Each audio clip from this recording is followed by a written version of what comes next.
سورہ بنی اسرائیل آیت نمبر 60۔ اللہ تبارک و تعالی نے کفار مکہ کی ڈیمانڈ اور مطالبے کے بعد اپنے نبی جناب محمد رسول اللہ صلی اللہ علیہ وسلم کو ماضی کے اس دور کی یاد دلائی ہے کہ جو نبوت کا اول دور تھا، جس دور میں نبی کریم صلی اللہ علیہ وسلم کو اللہ تبارک و تعالی نے سفر معراج پہ بلایا تھا۔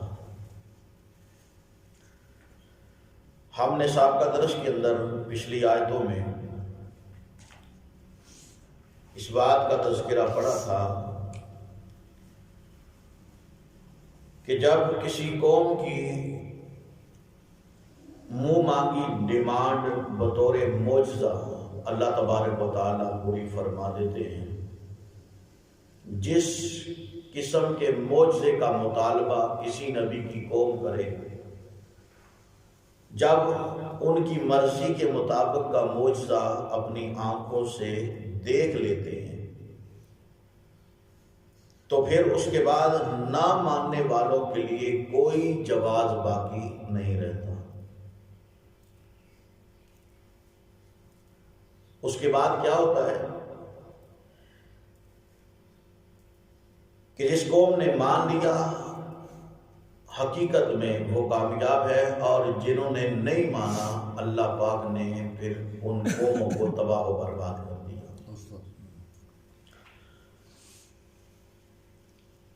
یہی انداز کفار مکہ رسول اللہ صلی اللہ علیہ وسلم کے پاس لے کر کے آئے کہ سابقہ انبیاء کو دیکھیں، بڑے بڑے معجزات لے کے آئے ہیں، جس طرح ہم نے سابقہ درس میں پڑھا تھا کہ موسیٰ علیہ السلام دریا ان کے تابع تھا، عیسیٰ علیہ السلام مردوں کو زندہ کر دیتے تھے، سلیمان علیہ السلام کا ہوا کے اوپر اختیار تھا۔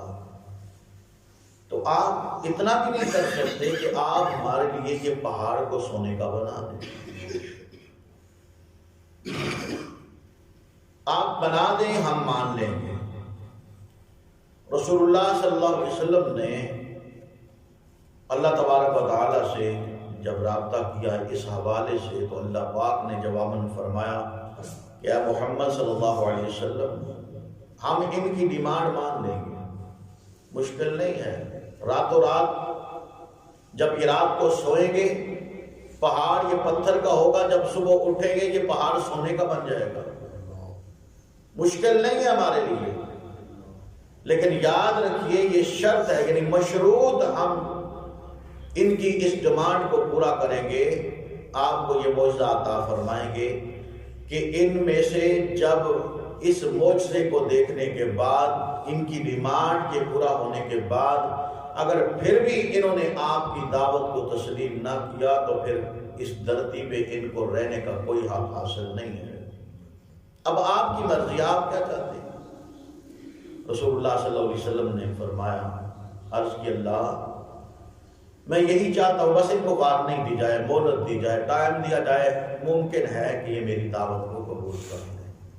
اب ظاہر حالات کو دیکھیں، جب اس طرح کی بات ہوئی، انہوں نے ڈیمانڈ رکھی سونے کا پہاڑ بن جائے، تو نبی علیہ السلام کو اللہ کی طرف سے دو راستے، دو باتوں میں سے ایک کا انتخاب کا جب اختیار دیا گیا، کچھ آپ کی حمایت میں کھڑے ہو جائیں گے لیکن کچھ مخالف ہوں گے، لیکن جو مخالف ہوں گے دوسری شک یہ ہے کہ وہ سارے کے سارے تباہ و برباد ہو جائیں گے۔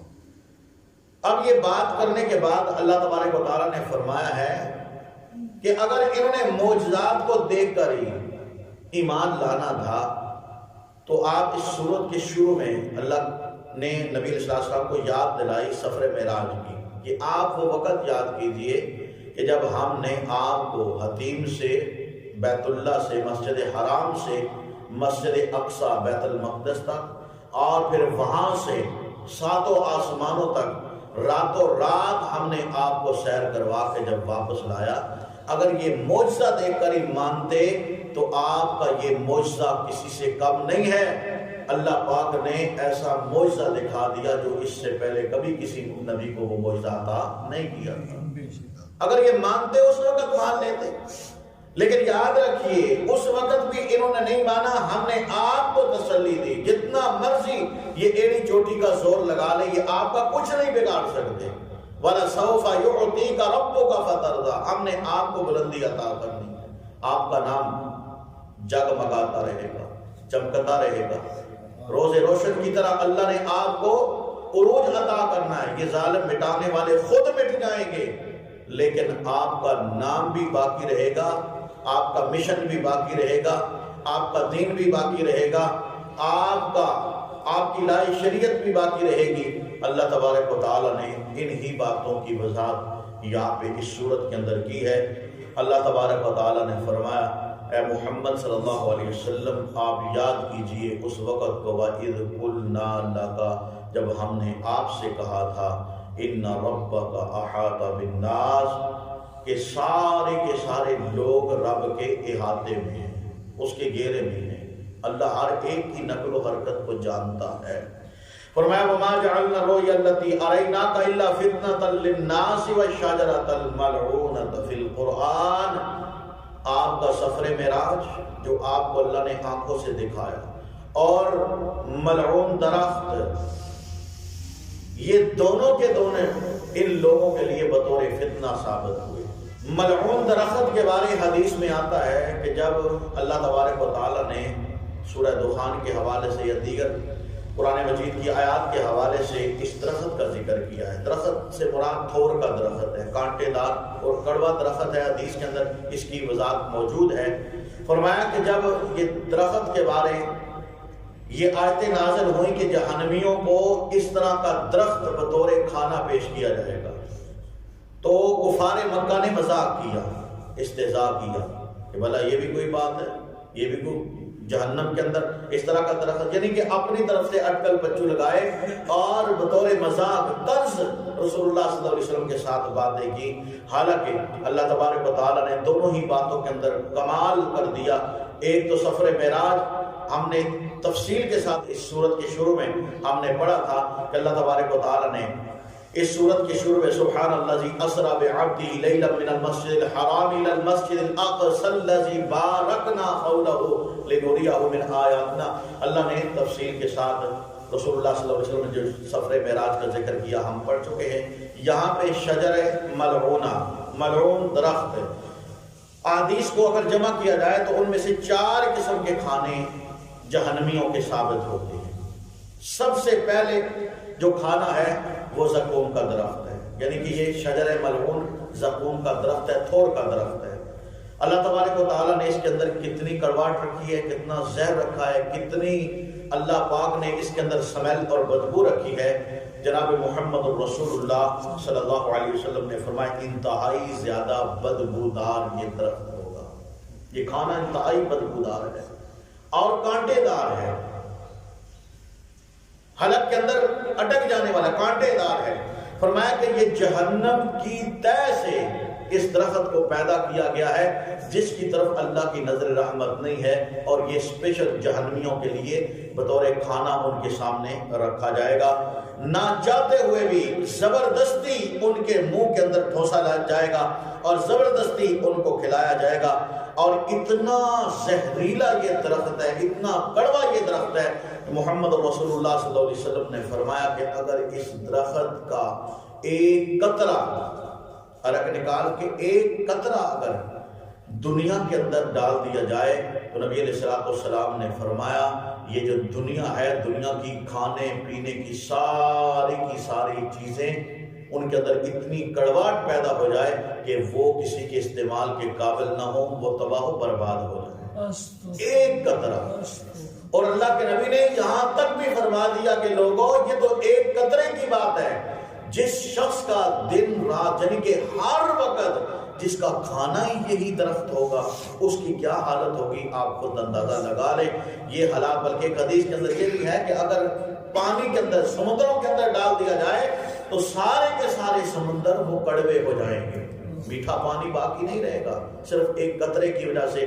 یہ ہے زقوم کا درخت. اور دوسرے نمبر پہ اللہ پاک نے فرمایا کہ زری کا معنی ہوتا ہے کانٹوں والا پھل، اور کانٹوں والا درخت یا کانٹوں والا پھل، کانٹوں والا کھانا. اللہ تبارک و تعالیٰ فرماتے ہیں تسقى من عین آنیہ لیس لهم طعام الا من ضریع لا یسمن ولا یغنی من جوع.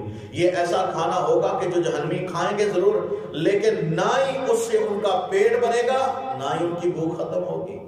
کھاتے رہیں گے، کھاتے رہیں گے، کھاتے رہیں گے، تکلیف کے باوجود کھاتے رہیں گے، لیکن ان کا بھوک والا معاملہ ختم نہیں ہوگا. تیسرے نمبر پہ فرمایا غسلین. غسلین کا معنی ہے جہنمیوں کا خون، پیپ، ریشہ، بدبو، سمیل، یہ بہانہ، اس سارے کا سارا غسلین کے اندر شامل ہے. اللہ تبارک و تعالیٰ فرماتے ہیں فَلَيْسَ لَهُ الْيَوْمَ هَاهُنَا حَمِيمٌ وَلَا طَعَامٌ إِلَّا مِنْ غِسْلِينٍ لَا يَأْكُلُهُ إِلَّا الْخَاطِئُونَ. اللہ فرماتے ہیں جہنمیوں کا جہنم کے اندر کھانا ہوگا، یہ خطا کار وہاں پہ یہی کھانا کھائیں گے، یہ گند. اور اللہ معاف فرمائے، اللہ معاف فرمائے، اللہ معاف فرمائے، اتنی گندگی جہنمیوں کے لیے. فرمایا چوتھے نمبر پہ ذا غصہ، حلق میں اٹک جانے والا. ان لدینا انکالا و جحیم. اللہ فرماتے ہیں ہمارے پاس تمہارے لیے بیڑیاں ہیں، زنجیریں ہیں، جن کے اندر ہم تم کو جگڑیں گے. جگڑ کے اللہ پاک فرماتے ہیں جہنم کے اندر پھینک دیں گے. وَطَعَامًا ذَا غُصَّةٍ وَعَذَابًا أَلِيمًا. اللہ فرماتے ہیں حلق میں اٹک جانے والا کھانا بھی ہمارے پاس ہے اور دردناک عذاب بھی ہمارے پاس ہے. اب یہ ہم نے 4 قسم کے کھانے پڑے، مختصر 5 قسم کے وہ مشروبات جو جہنمیوں کو جہنم کے اندر دیے جائیں گے. پہلے نمبر پہ فرمایا ماء حمیم، کھولتا ہوا گرم پانی. دوسرے نمبر پہ فرمایا ماء صدید، جہنمیوں کا پیپ اور ریشہ. تیسرے نمبر پہ فرمایا ماء کالمہل، تلچھٹ جیسا گرم پانی. یہ کڑھائی کے اندر یا توے کے اوپر جب پراٹھے پکتے ہیں یا پکوڑے کڑھائی کے اندر تلے جاتے ہیں تو آخر میں جو گرم جس کے اندر سے دھواں نکلتا ہے وہ گرم تیل جو سڑا ہوا تیل ہوتا ہے، انتہائی شدت کا ٹمپریچر جس میں ہوتا ہے، جس کے انسان اگر انگلی اگر اس کو لگائے تو ہاتھ کی انگلی وہ جل جاتی ہے، جلس جاتی ہے، چمڑا گل جاتا ہے. فرمایا ایسا گرم کھولتا ہوا پانی کل محل تلچھٹ جیسا ان کو دیا جائے گا. حدیث کے اندر آتا ہے جب وہ منہ کے قریب لے کے جائیں گے، ابھی وہ ہونٹوں سے نہیں لگائیں گے، جب منہ کے قریب لے کے جائیں گے اتنا گرم ہوگا، اتنا گرم ہوگا، اتنا گرم ہوگا کہ چہرے کا سارا چمڑا اس کی گرمائش اور ٹمپریچر کی وجہ سے گل جائے گا اور گل کے برتن کے اندر آ گئے گا. فرمایا چوتھے نمبر پہ غصاب اور 5ویں نمبر پہ فرمایا طینۃ الخبال، جہنمیوں کا پسینہ. یہ بھی تقریباً ہم معنی الفاظ ہیں تقریباً، یعنی کہ جہنم کے اندر جہنمیوں کو جو کھانا اور پینا دیا جائے گا وہ غلاظت اور گندگی سے بھرا ہوا ہوگا. اللہ ہم کو محفوظ فرمائے. اللہ تبارک و تعالیٰ نے فرمایا یہ جو آپ کو سفر معراج کا جو آپ کو معجزہ دیا گیا تھا یہ اور شجر ملعونہ، یہ دونوں چیزیں فرمایا یہ لوگوں کے لیے آزمائش ہے. ہم تو لوگوں کو ڈراتے ہیں وَنُخَوِّفُهُمْ، ہم تو لوگوں کو بار بار ڈراتے ہیں. سمجھ آئے فَمَا يَزِيدُهُمْ إِلَّا طُغْيَانًا كَبِيرًا. لیکن یہ لوگ جو ہے یہ سرکشی کے اندر آگے سے آگے نکل رہے ہیں. یہ سمجھتے کیوں نہیں؟ بس یہی دعوت کی اللہ کی طرف سے کفار مکہ کو کہ اپنی ڈیمانڈیں ختم کر دو. اصل مقصد یہ ہے محمد رسول اللہ صلی اللہ علیہ وسلم کی اتباع کرو. آج ہمارے تک بھی یہی پیغام ہے، بجائے حجت بازی کے ہم بھی رسول اللہ صلی اللہ علیہ وسلم کی کامل اطاعت کے اندر آ جائیں. اسی کے اندر کامیابی ہے اور اسی کے اندر فلاح ہے. اللہ ہمیں